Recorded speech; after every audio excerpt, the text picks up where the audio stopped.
Ladies and gentlemen, you're listening to the Army's premier national musical outreach organization, the United States Army Field Band from Fort Meade, Maryland.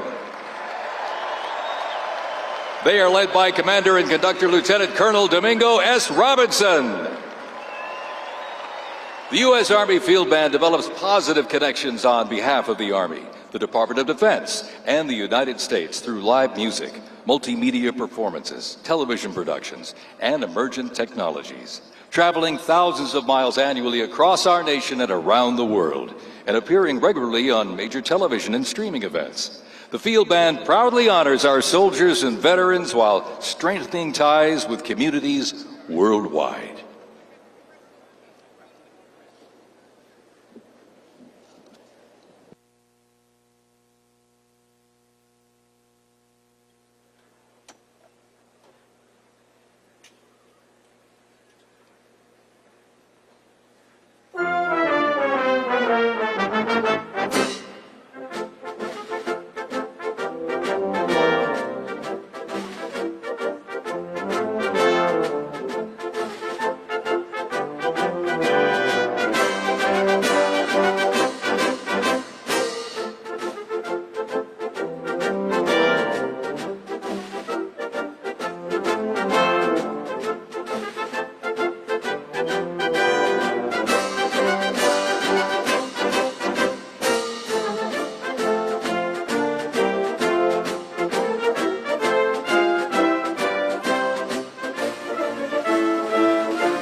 my country.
God bless America.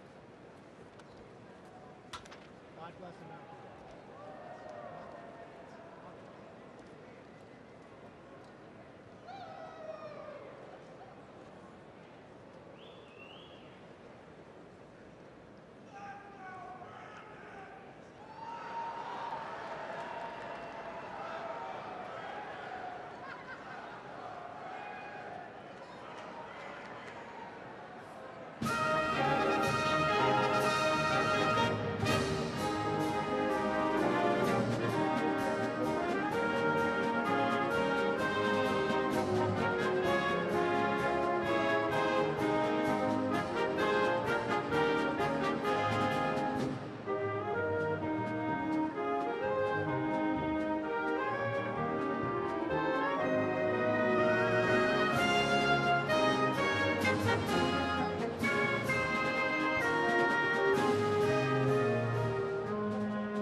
Bullets and bayonets back to the top. Bullets and bayonets.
2025 Presidential Inaugural Parade.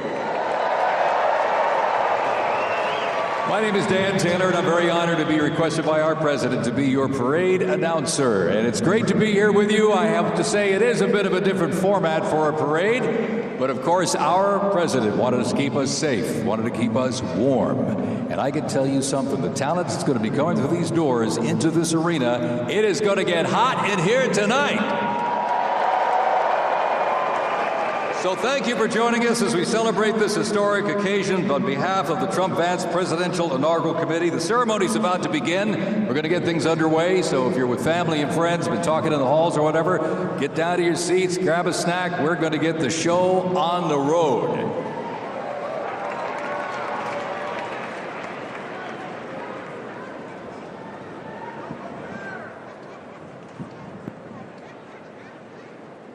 Should be one more pre-ceremony. Washington.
Go Americans, we are national spirit. Next up is honors.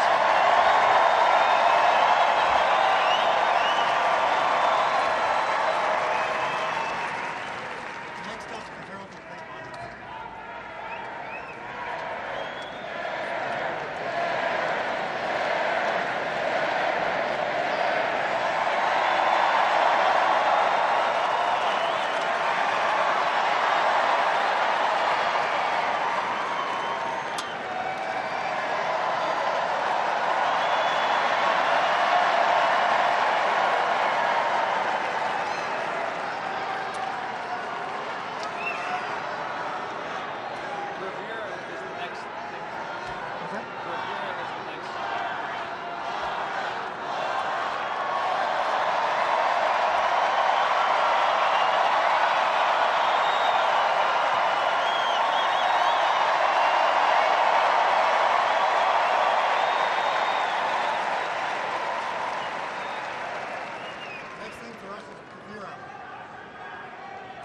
Next thing for us is bravura.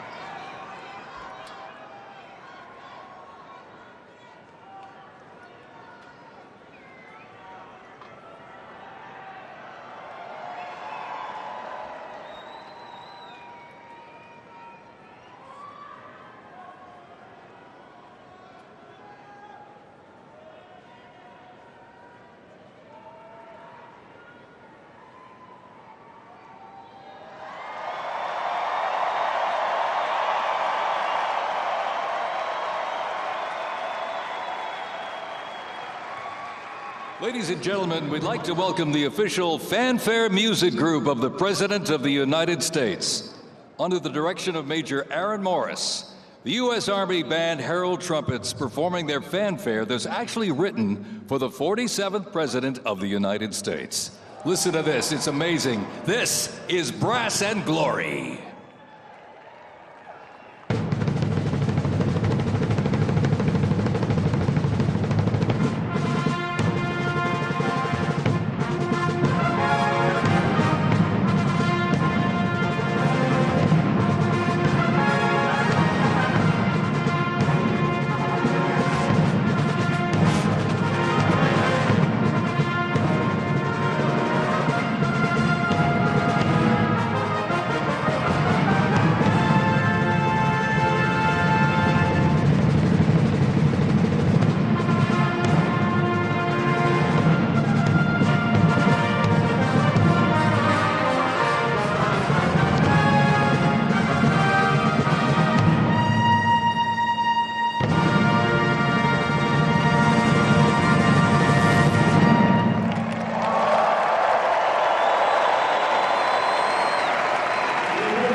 Ladies and gentlemen, please welcome the 50th Vice President of the United States of America, Vice President JD Vance, accompanied by the Second Lady, Mrs. Usha Vance.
Ladies and gentlemen, please welcome the 47th President of the United States of America, Donald John Trump, accompanied by the First Lady. This is the Army time.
Ladies and gentlemen, we now present a selection of participants for the 2025 Presidential Inaugural Parade.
Ladies and gentlemen, the heroes of Butler County are here.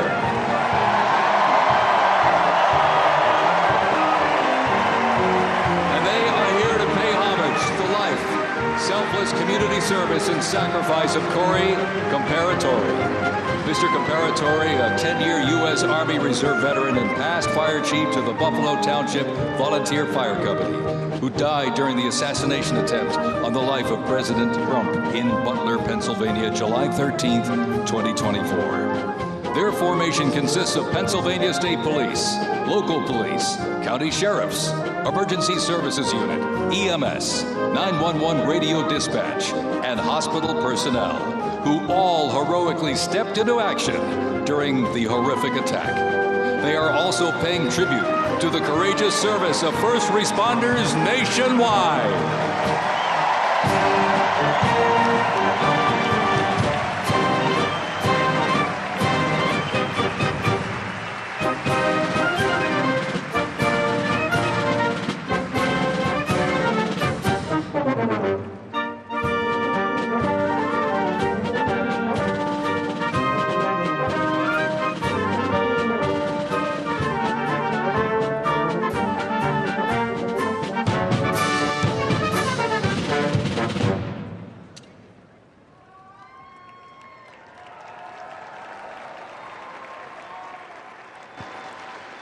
Ladies and gentlemen, at this very special event, let us now take a moment of silence in honor of Corey Comparatori.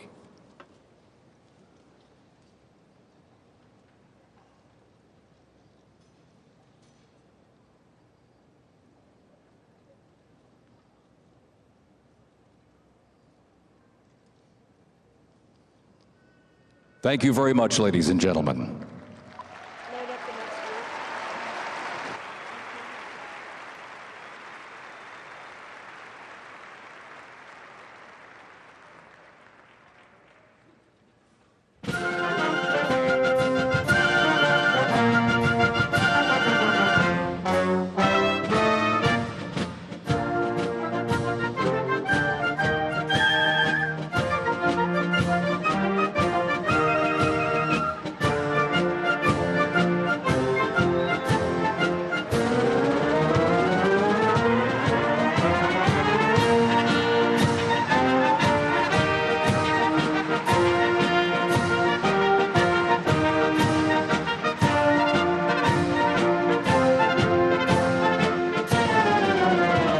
Present to you the New York Military Academy from Cornwall-on-Hudson, New York. New York Military Academy stands out due to its unique connection to the president himself. President Trump is a 1964 graduate and has been enshrined as one of our alumni of distinction. This historic academy has been named a Junior Reserve Officer Training Corps, that's JROTC, and are marching with their cadet dress uniforms. Look at these, all modeled after post-World War I General Blackjack Pershing's gray uniform.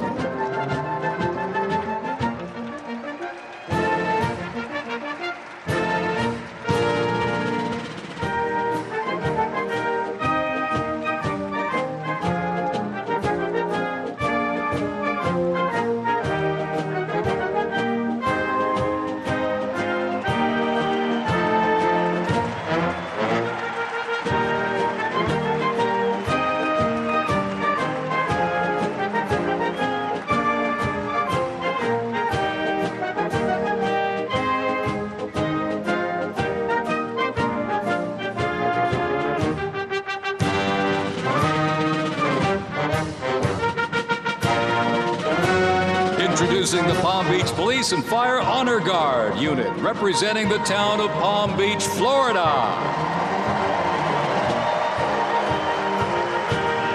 This group consists of police officers and firefighters from the town of Palm Beach, home to some of the most prestigious people in the world, including President Donald J. Trump,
Switzerland, and as of this past December, the band has had the distinct honor to perform at the 75th commemoration of the attack on Pearl Harbor in Oahu, Hawaii.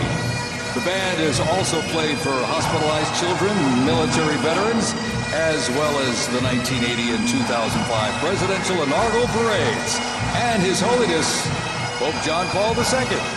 The NYPD Emerald Society Pipes and Drums formed way back in 1960. And you know, they are the oldest, largest police pipe band in the United States, comprised of all active and retired police officers of various ranks and assignments. Listen to those bagpipes. Let's hear it for them, folks.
Here's one that hits close to home for our Vice President. We now welcome the Middletown High School Marching Band and cheerleaders.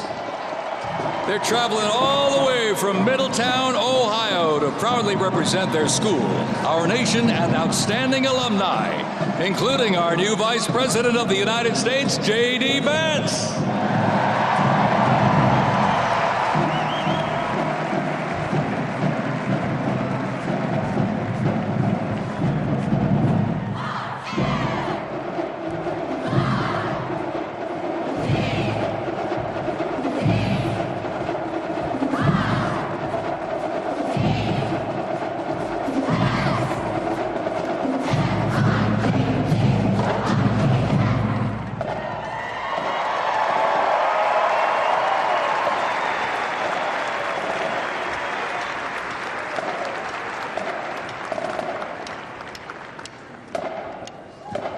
The band has performed in countless parades, community and sporting events, as well as competitions. They have also always qualified for the Ohio Music Educators Association state finals for 23 years straight. How about that? And have earned the highest rating in 18 of those appearances. Woo! And today they performed America's Sweet Land of Liberty.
And while they cheer here in the arena, let's cheer for him again, folks, from our VP hometown, Middletown High School Marching Band.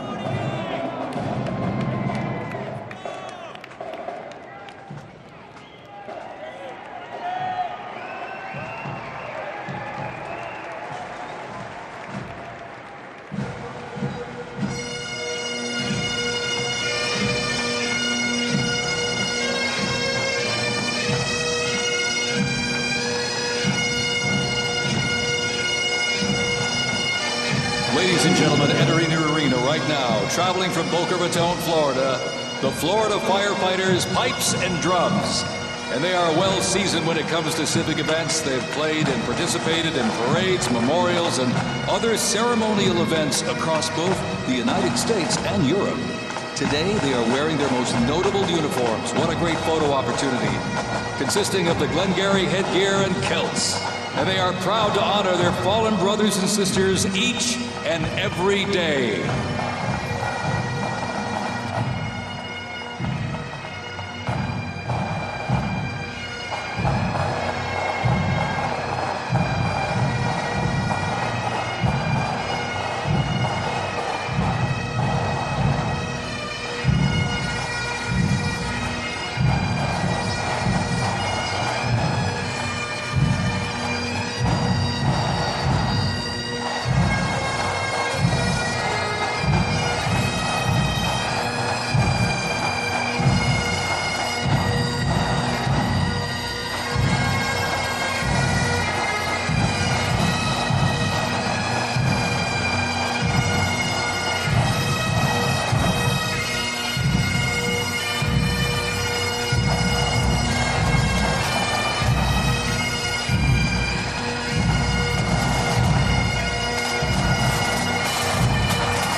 And as the Florida Firefighters, pipes and drums leave the arena, we keep the rhythm and the drums going. Please welcome the Stewart's Creek High School Marching Band. Traveling all the way from Smyrna, Tennessee, they are proud to represent the volunteer state in the 2025 Presidential Inaugural Parade.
as the beat of the drums continues. Established in 2013, that band has rapidly become one of Tennessee's premier high school music programs. This band has participated in numerous civic events that honor significant moments in our nation's history, like the 75th anniversary of the attack on Pearl Harbor, Captain Jeff Cuss, United States Marine Corps Memorial Dedication, Chicago Thanksgiving Day Parade, and a Lincoln Memorial performance as well. The Stewart's Creek High School Marching Band, everybody! Make them feel welcome here in D.C.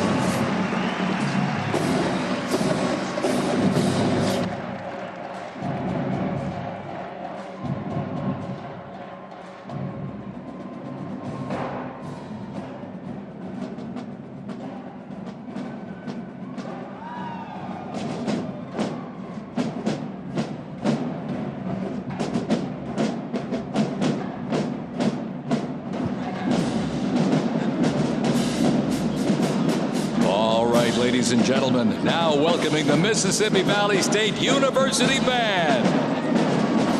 They're traveling all the way from Edabita, Mississippi. Look at this, gang. This is the Mean Green Marching Machine.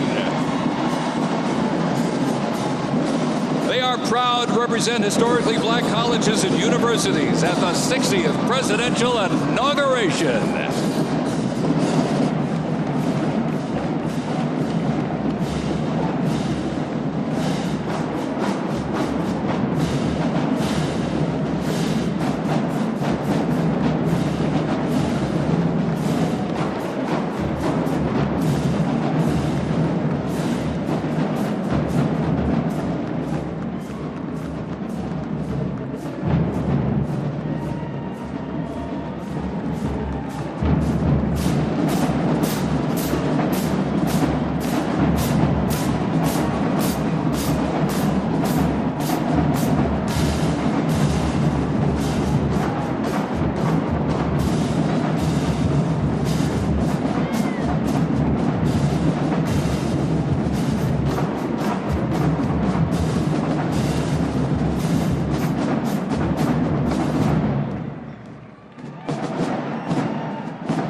close to 300 from the Mississippi Valley State University Band.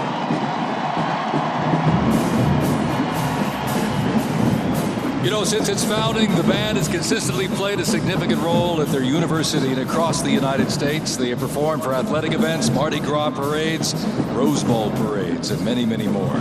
The Mississippi Valley State University Band takes great pride in presenting culturally diverse presentations for students, faculty, and the surrounding Mississippi communities.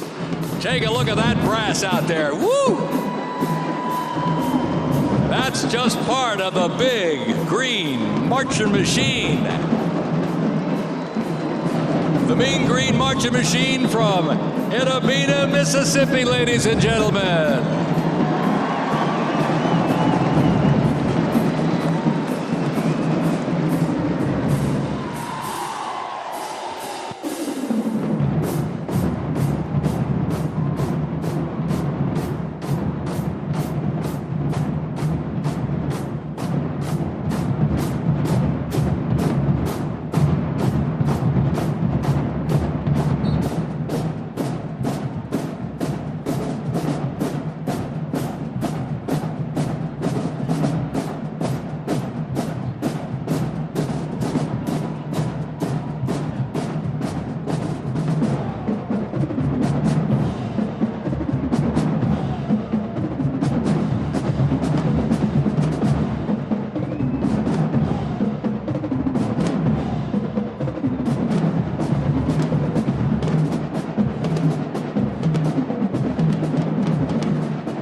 Ladies and gentlemen, please welcome our new special envoy to the Middle East, Steve Witkoff.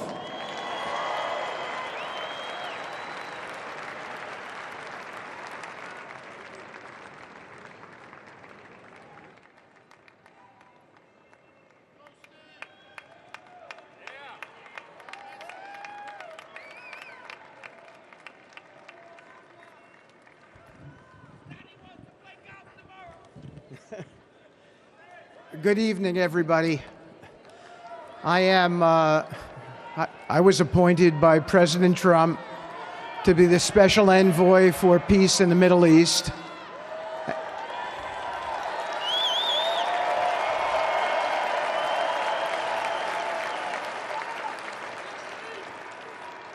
And I'd like to describe to you some of the things we're doing and how it informs on President Trump's policies. First of all, it is an honor to stand before you today as I reflect on the enormity of the role that President Trump has tasked me with. I am constantly reminded of the privilege it is to serve under the leadership of my boss, President Donald J. Trump.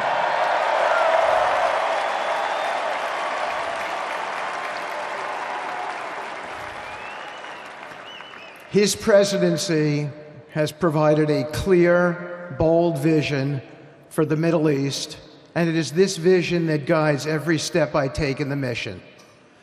President Trump's leadership has redefined what is possible in the pursuit of progress and stability in the Middle East.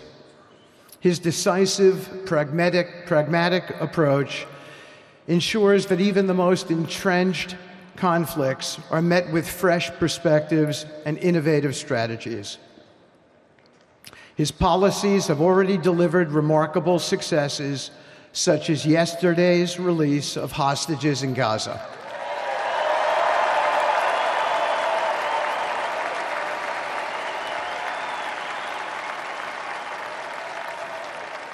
Thank you. This achievement demonstrates the strength of President Trump's leadership and the respect he commands on the global stage. It is yet another example of his ability to deliver results in the most complex and challenging situations. The Abraham Accords, a testament to his vision and determination, have also brought historic progress to the region, transforming old rivalries into new alliances. These agreements are not merely symbolic. They represent a practical roadmap for peace, economic cooperation, and mutual respect across nations. My role, as President Trump has tasked me, is straightforward yet profoundly challenging: to turn his vision into actionable outcomes. He sets the agenda, he lays the framework, and he inspires people like me into bold action. My responsibility is to implement his vision, engaging with leaders across the region to find pathways towards sustainable peace and stability. And let me tell you, having Donald Trump as a boss makes this task not only possible, but far more effective.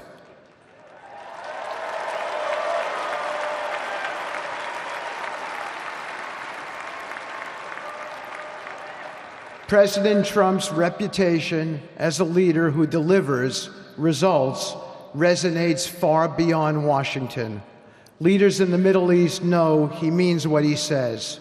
His ability to cut through bureaucratic gridlock and focus on tangible results is the game changer.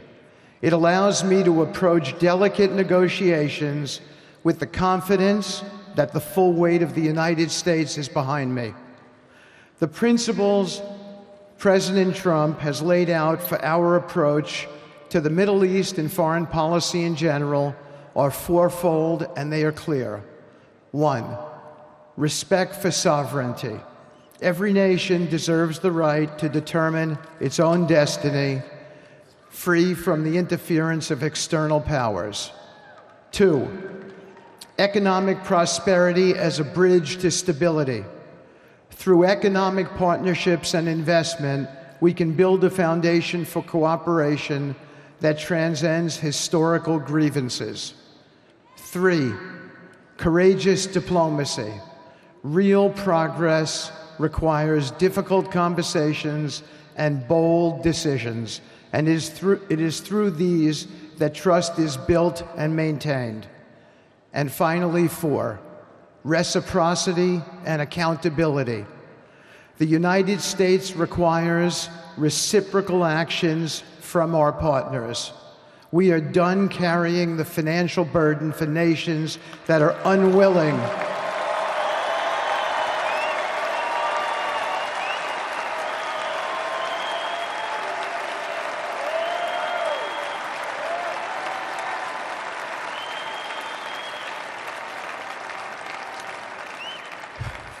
We are done carrying the financial burden for nations that are unwilling to fund their own progress.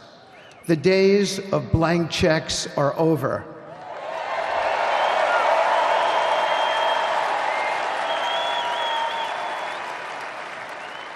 Partnerships under President Trump's leadership must be equitable, and contributions must reflect shared commitments to our goals.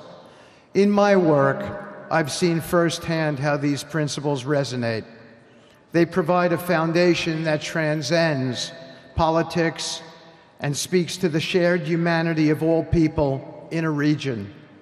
Leaders across the Middle East recognized that this Trump administration is serious about results, not symbolic gestures, but real, meaningful progress that improves lives. Thank you.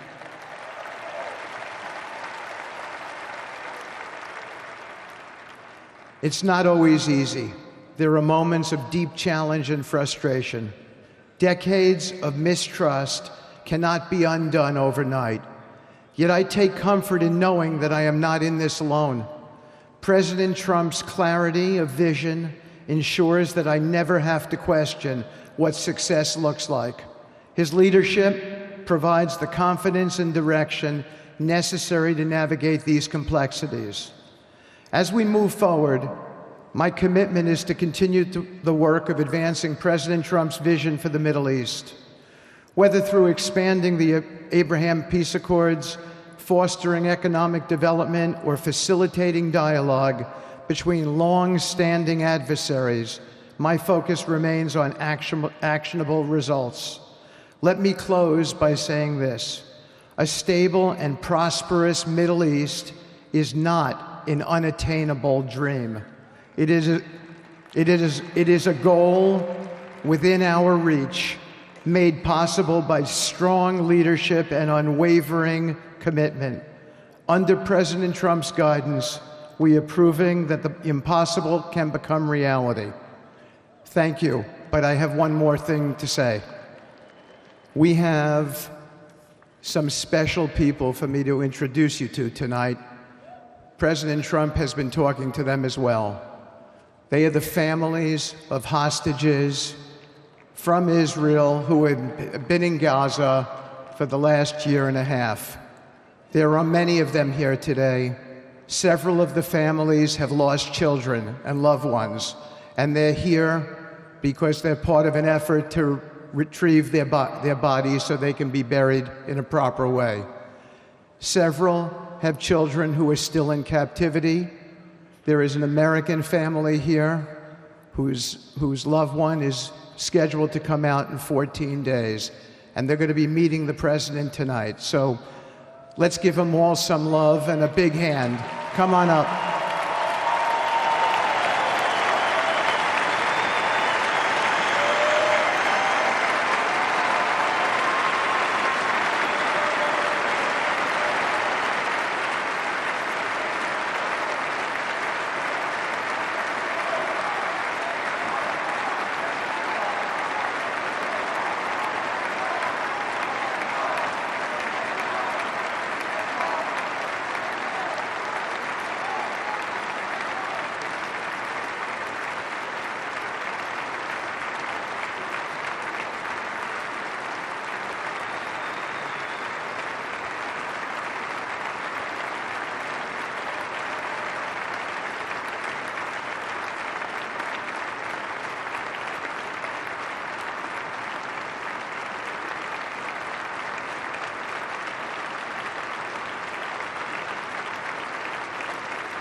And now I get to introduce my dear friend and the President of the United States, Donald J. Trump.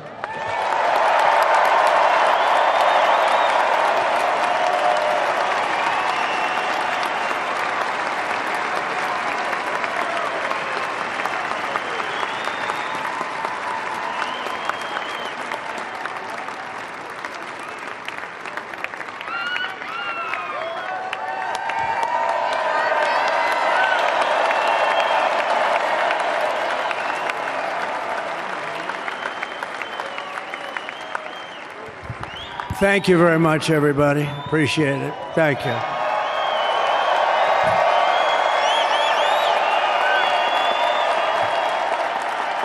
So now the work begins. We won, but now the work begins. We have to bring them home.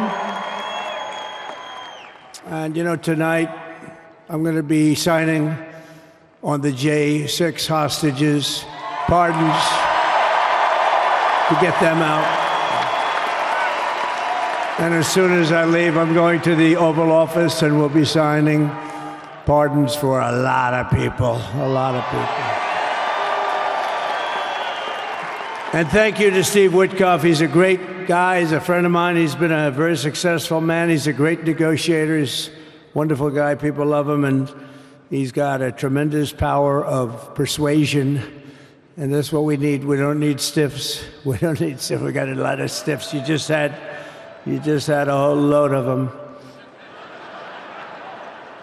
And to the former hostages with us today, welcome. And welcome home. Some of the folks are former hostages. Not a good situation. The three young ladies that came home yesterday, you saw that. More coming home every day now. They're coming home. But they were hurt. They were hurt. They were hurt. One had her head blown off, fingers on her hand, and her hand indeed was blown off.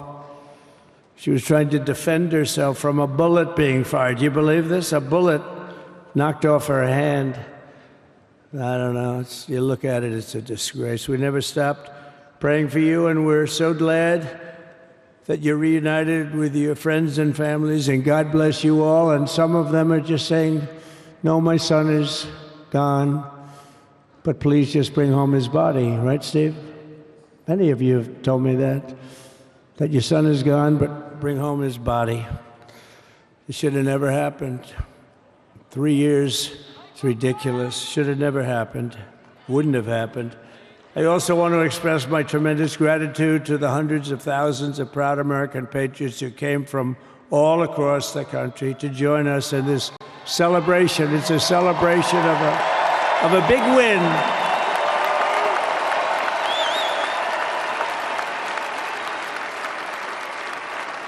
And you're witnessing the dawn of the golden age of America. That's what it's going to be. We're bringing it back. We're going to bring it back fast. We're going to bring it back fast. Let us also thank the incredible service members, National Guardsmen, Police, Secret Service, and law enforcement personnel who are keeping us all safe, even though they are great people. New York's finest. I grew up with New York's finest, and we got to give them their authority back. You won't have any crime. There'll be no crime. You give them little authority back. The whole way they run things in this country now, it's disgraceful. But it's going to change rapidly. We're going to make our cities safe again, too. Even though we're indoors, we've had a magnificent inaugural parade. And let's give a big round of applause. They were great. To all of the incredible performers and hardworking men and women who made it possible. Those people, really talented, amazing people. I also want to thank my wonderful family for being here, especially my beautiful wife, our First Lady, Melania.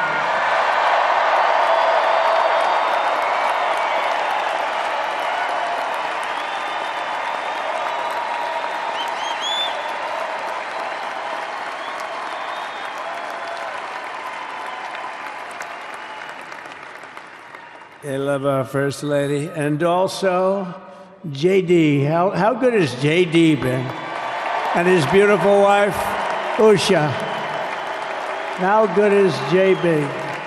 JD has been great. He's another good negotiator, Steve. He's a great negotiator, too.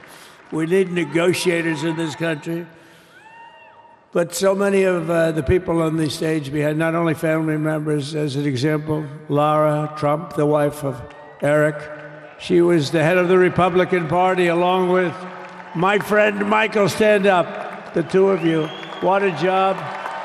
What a job they did. They worked so hard. They knew there'd be rigging, but they said, we're going to make it too big to rig, and we did. We made it too big to rig. We won every swing state by a lot. We won the popular vote by millions and millions of votes. We won the whole ball of wax. And now we're going to go and drill, baby, drill, and do all the things that we've wanted to do and bring your costs down, your prices down, and make our country safe.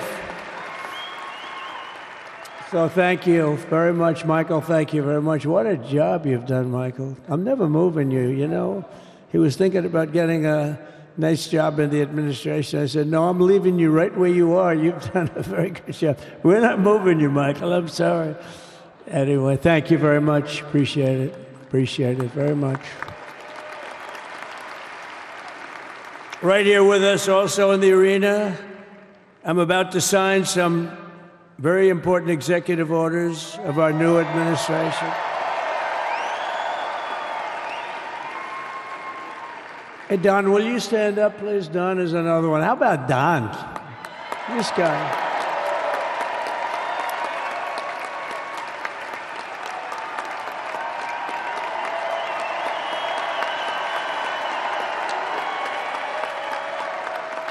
He's a popular one. He goes out and speaks. He gets a big crowd. He's a little on the rough side sometimes, but that's what you want. He's done a fantastic job, and he loves our country. Thanks, Don. Great job. You've done a great job. And Ivanka.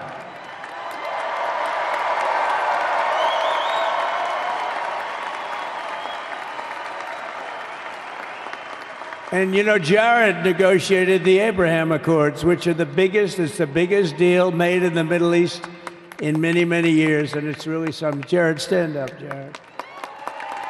The Abraham Accords.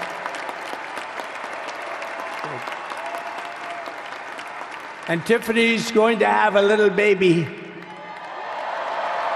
And Michael.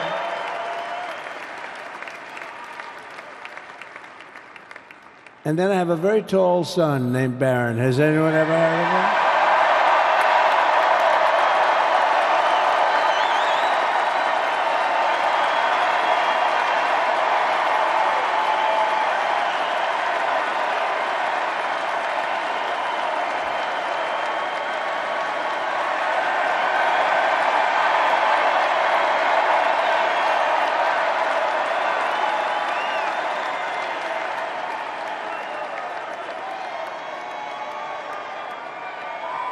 Thank you.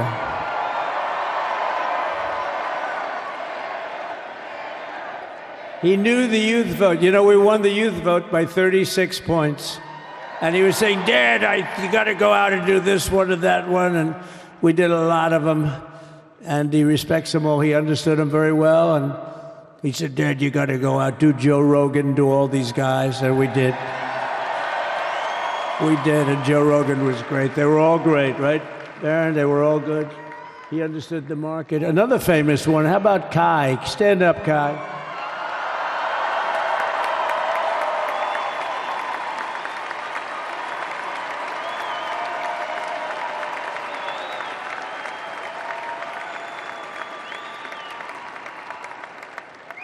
Is that Byron Donalds back there? Stand up, Byron. Stand up. What a future this one has. What a future. That's great, Byron. Thank you very much. And how about Lutnick, Secretary of Commerce? He's going to take in more money than any country has ever even thought about. He's going to take in some money. And we have many others. Look, I'm not going to go through it, but we're going to sign some orders right now, and that's really what I want to do. So we're going to sign executive orders. First, I'll revoke nearly 80 destructive and radical executive actions of the previous administration, one of the worst administrations in history. Maybe not one of them, the worst. Anybody that would allow millions of people to pour through our borders from jails, prisons, mental institutions, insane asylums, gang members to be taken off the streets of Venezuela and deposited in our country, and many, not just Venezuela. You know, crime in Venezuela is down 74% because they took their criminals and gave them to us through an open border policy of the previous administration. All over the world, they're emptying their prisons into our country. They're emptying their mental institutions into our country. It stops as of 1 o'clock this afternoon. Okay, it stops.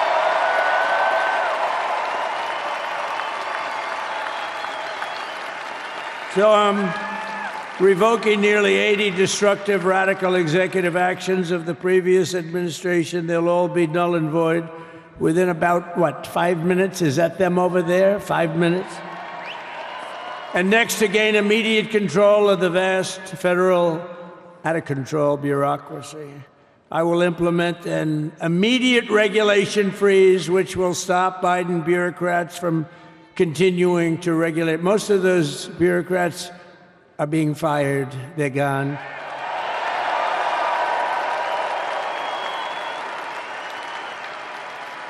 Should be all of them, but some sneak through, but we have to live with a couple, I guess. I'll also issue a temporary hiring freeze to ensure that we're only hiring competent people who are faithful to the American public. And we will pause the hiring of any new IRS agents. We will also require that federal workers must return to the office in person. And we're going to take the 88,000 people that they hired to go after you with guns. By the way, they're allowed to use guns and harass you like they were so many other people. Remember this. Okay, remember? Do you remember a little statement about tips? Does anybody remember that little statement? I think we won Nevada because of that statement. But they went out and harassed you over the tips. In other words, we are restoring control of our government to the people. We're going to take those 88,000. Let's see if they'd like to work on the border, because that's where we want them, really.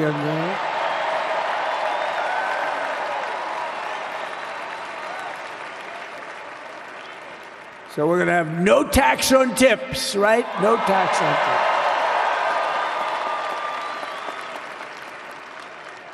And we may have, like the Speaker of the House, is he here? He's done such a good job. Is Mike here? He's around here someplace. I saw him just a little while ago. Hello, fellas. Look at you guys. Yeah, I know it. He's great. He's doing great. They're all doing good. The Republican Party has never been unified like it is right now. They want to save our country. And we're going to more than save it. We're going to make it greater than it's ever been before by a lot. Next, I'm going to sign a presidential memorandum directing every member of my cabinet to marshal every power at their disposal to defeat inflation and rapidly bring down the cost of daily life, because your costs have gone through the roof in the last 4 years. Perhaps you didn't notice. Does anyone notice their costs are like double, triple, quadruple? You can't buy bacon. Apples have doubled in price. You want an apple, anybody? Pay twice what you did 2 years ago. We'll put more money in your pocket, and we'll bring back the American dream and to reduce energy costs and liberate our economy. So we have more oil and gas than any country in the world, and we're going to use it. We're not going to do the wind thing. Wind. Big, ugly windmills, they ruin your neighborhood. They ruin you. If you have a house that's near a windmill, guess what? Your house is worth less than half. And did you see up in New England with the whales? You see what's happening? So they had 2 whales killed in about 14 years. Last year and the year before, total, they had 28. So if you're into whales, you don't want windmills either. and they're the most expensive form of energy that you can have by far. And they're all made in China, by the way, practically all of them. And they kill your birds and they ruin your beautiful landscapes. But other than that, I think they're quite good, right? Now, remember when we used to joke and kid when we were kidding, but we don't kid anymore? They want to watch the debates on television. They want to watch your favorite president on television. But the wind isn't blowing, so we can't watch television that night, Gladys. Remember? Gladys, I'm sorry, the wind is just not blowing. We're not watching Trump tonight. But I'm immediately withdrawing from the unfair, one-sided Paris Climate Accord ripoff. The United States will not sabotage our own industries while China pollutes with impunity. You know, China, I mean, look, they use a lot of dirty energy, but they produce a lot of energy. And when that stuff goes up in the air, you know, it doesn't stay there. It's not like you got a wall. We love walls, don't we? Not like you have a wall around and it doesn't. It floats into the United States of America after 3.5 to 5.5 days. It floats across the oceans and it comes right over your neighborhood and it falls into your neighborhood. So they all say, we have to fight for cleaner air, but the other dirty air is dropping all over us. So what the hell are they talking about? Unless everybody does it, it just doesn't work. You know, we had the cleanest air and the cleanest water that this country's ever had under the Trump administration, and we didn't do anything to stop jobs and stop production. Believe me, you're going to see a lot of companies come pouring back because tariffs. I always say tariffs is the most beautiful word to me in the dictionary. Then I was reprimanded by the fake news. They said, what about love, religion, and God? I said, I agree. Let's put God number one. Let's put religion number two. Love, I don't know. We got to put that number 3, I guess, right? And then it's tariff. Because tariffs are going to make us rich as hell. It's going to bring our country's businesses back that left us. And I'll also sign an executive order to immediately end federal government censorship of the American people. In America, we believe in free speech, and we're bringing it back starting today to stop the weaponization. Oh, do I know about that? These creeps. Deranged Jack Smith. You ever hear of him? Deranged. He's a deranged prosecutor. He's sick. They suck him on me. He's now been reduced to getting on an airplane, going back to The Hague or wherever the hell he came from. We got to get rid of that guy. Hey, was he one of the many people that got a pardon today? Did they pardon Jack Smith? You know, did you know that Biden, while I was making my speech, pardoned his whole family?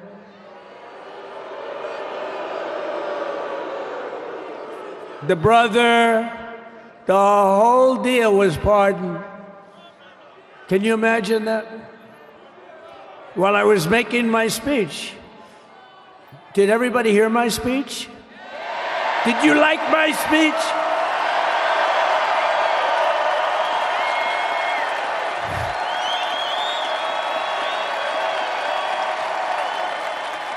Thank you. I mean, the only thing wrong with it is I had a lot of tough things to say, and I have some great people that work for me. Sir, this is such a great speech. It's so unifying. Don't talk about Biden with his pardons of his family. We want a unified country. They said, don't talk about the J6 hostages that you're going to be releasing today. Sir, don't put that in your speech, please. I said, but I want to put it in my speech. I said, sir, it won't be unified like it is. It's so beautiful the way it is. And it is getting great reviews. You know, if I put things like that in, I'll get terrible reviews. One little paragraph that's a little bit wrong, the fake news goes crazy, right?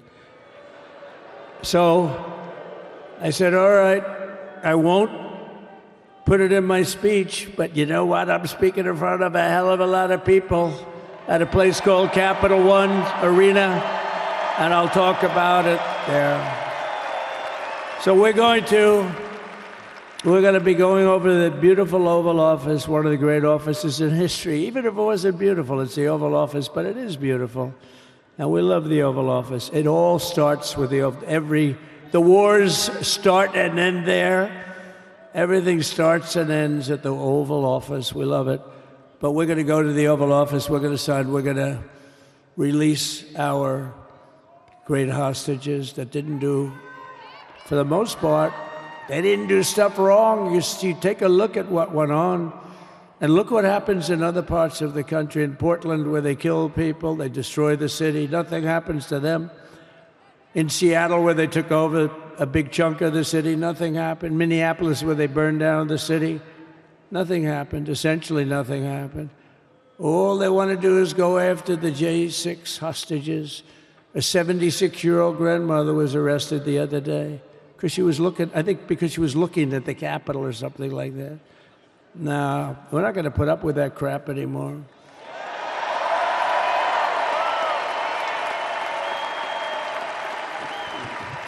And to stop the weaponization of law enforcement, I've been investigated more than any human being in the world. I believe I have the all-time record. Every day a subpoena. Every single day would get subpoenas. I was more than any person. Alphonse Capone, remember I used to talk about it? Now, Alphonse Capone, Scarface, he was a pretty rough guy. He was investigated about 1/100th what Trump was investigated. My father's looking down at me, my mother, how the hell did this happen? You know what it is? They investigated their political opponent, the opponent of Biden, and then ultimately Kamala. Has anyone ever heard of Kamala?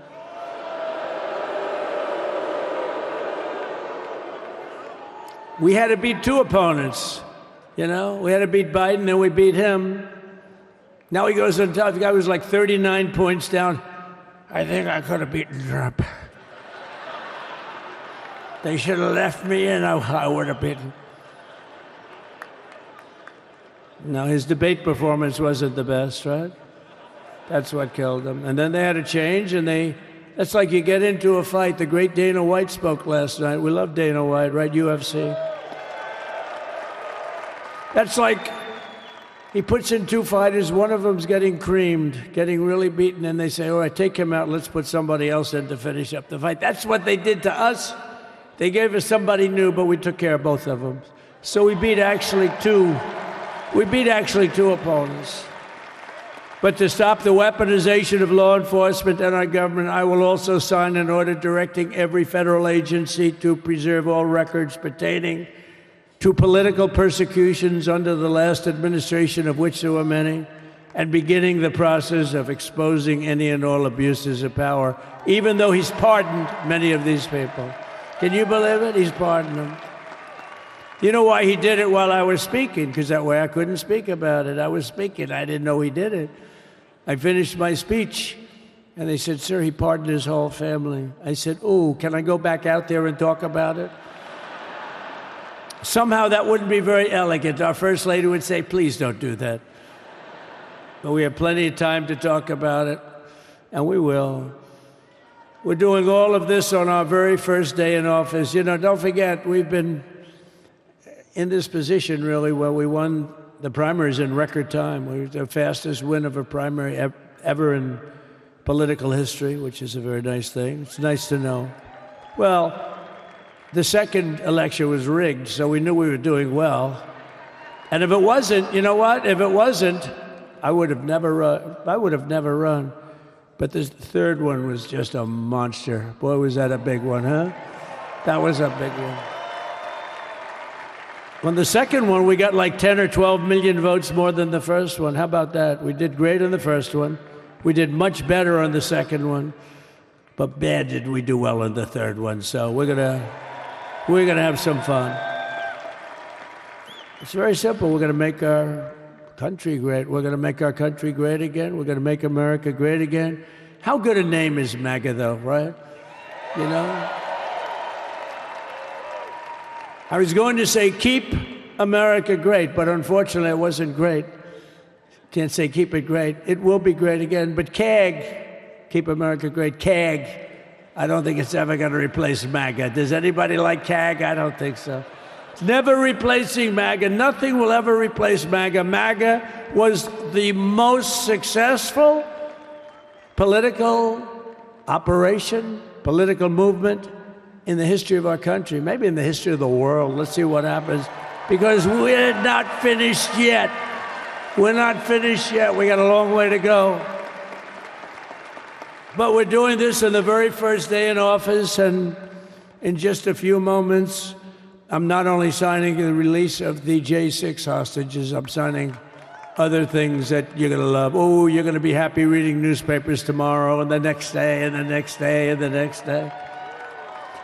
So I just want to thank, I mean, look at this place. It's full to the rafters. You don't have any. Look at those people up there.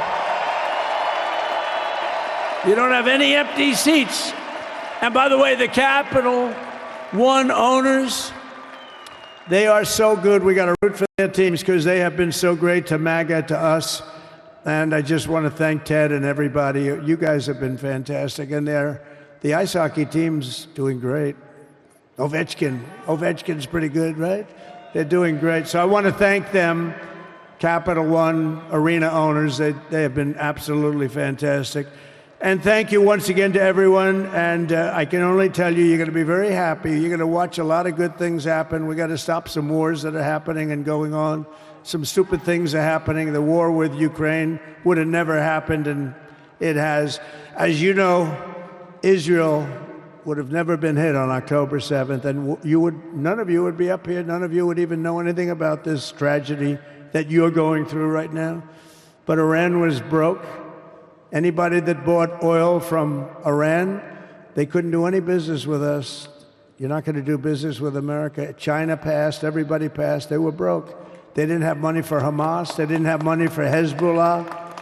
And your sons would be alive, and they certainly wouldn't be incarcerated like they are. It's a shame. But we're getting a lot of people out in a short period of time. So I'm going to go right over to here, and I'm going to sign in front of you. Is that okay? Good.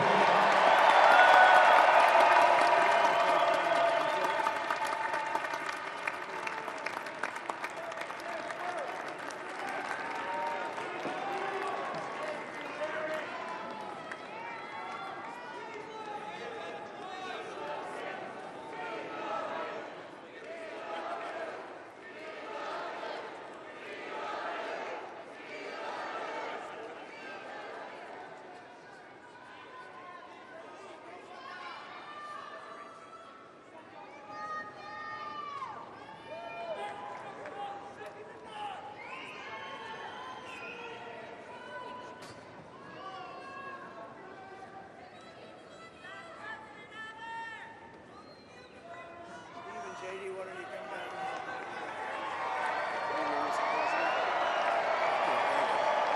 Do you have that other one to sign?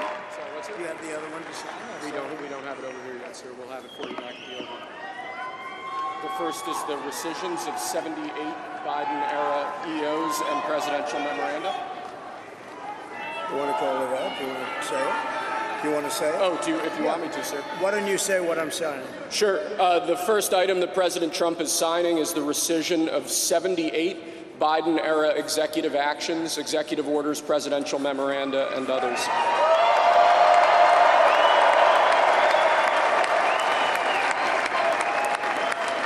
Thank you, sir.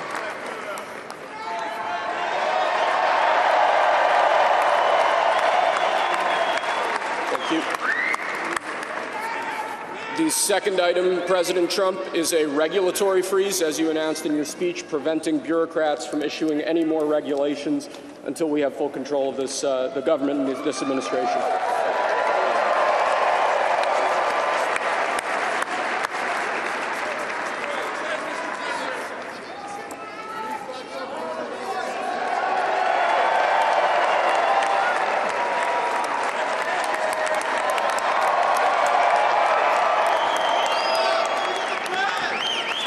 Thank you, sir. Sir, can I have a pen? The next item, sir, is a freeze on all federal hiring, excepting the military and a number of other excluded categories, again, until full control of the government is achieved and we understand the objectives of government going forward.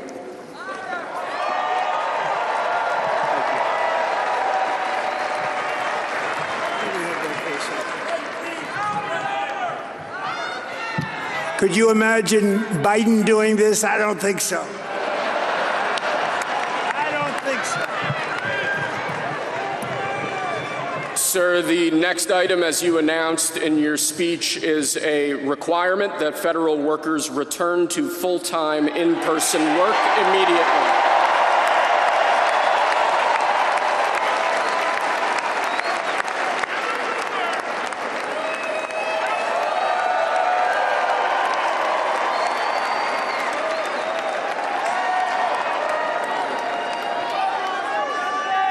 Thank you, sir.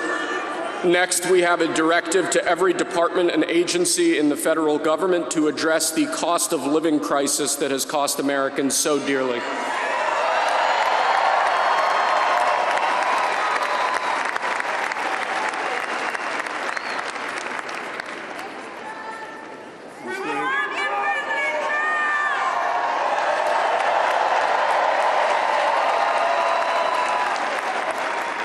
Thank you, sir. The next item here is the withdrawal from the Paris Climate Treaty.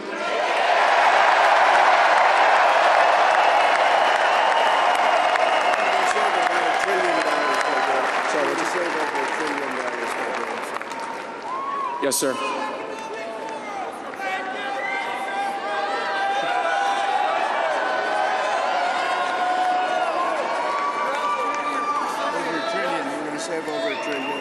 We're going to save over $1 trillion by withdrawing from that treaty.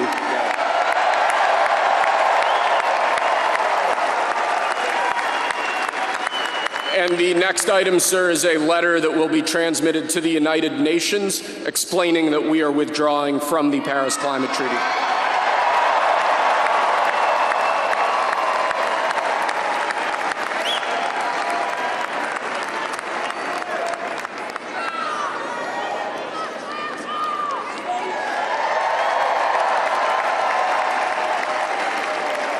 Thank you, sir.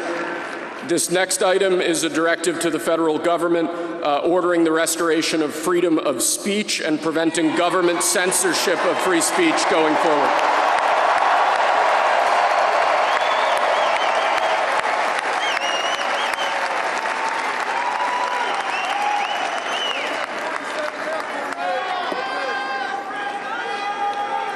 And lastly, sir, before we go back to the Oval Office to sign a large number of other items, is a directive to the federal government ending the weaponization of government against the political adversaries of the previous administration, as we've seen.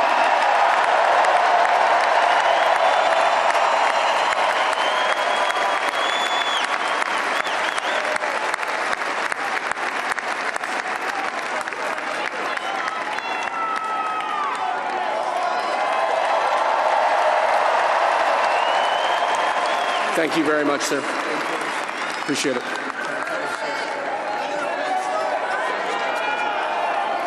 Pretty fun job.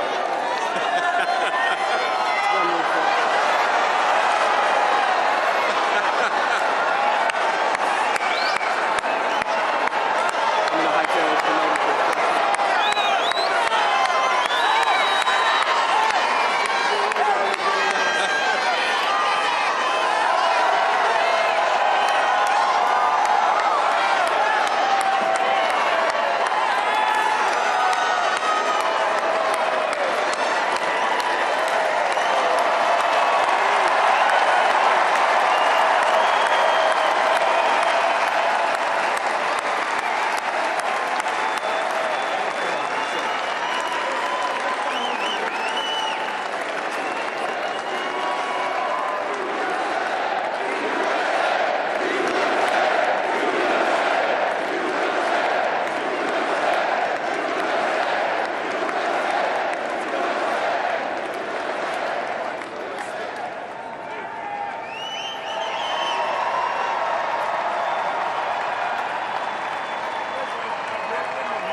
Pick yourself off the ground, I said, young man, 'cause you're in a new town. There's no need to be unhappy, young man.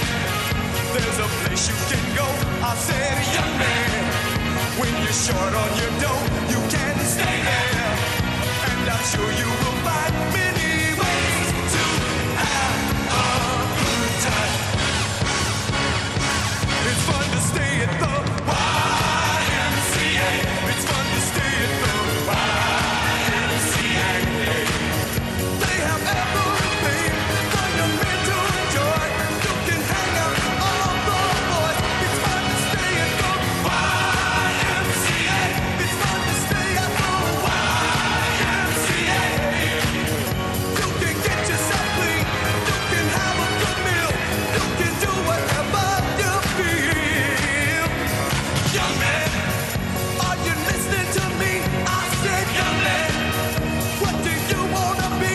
I said, young man, you can make real your dreams, but you got to know this one thing. No man does it all by himself. I said, young man, put your pride on the shelf and just go there to the YMCA. I'm sure they can help you today. It's fun to stay at the YMCA. It's fun to stay at the YMCA. They have everything for your men to enjoy. You can hang out with all the boys. It's fun to stay at the YMCA. It's fun to stay at the YMCA. You can get yourself clean. You can have a good meal. You can do whatever you feel. Young man, I was once in your shoes. I said I was down and out with the blues. I felt no man. If I were alive, I felt the whole world was so tired. That's when someone came up to me and said, young man, take a walk up the street. It's a place there called the YMCA. They can't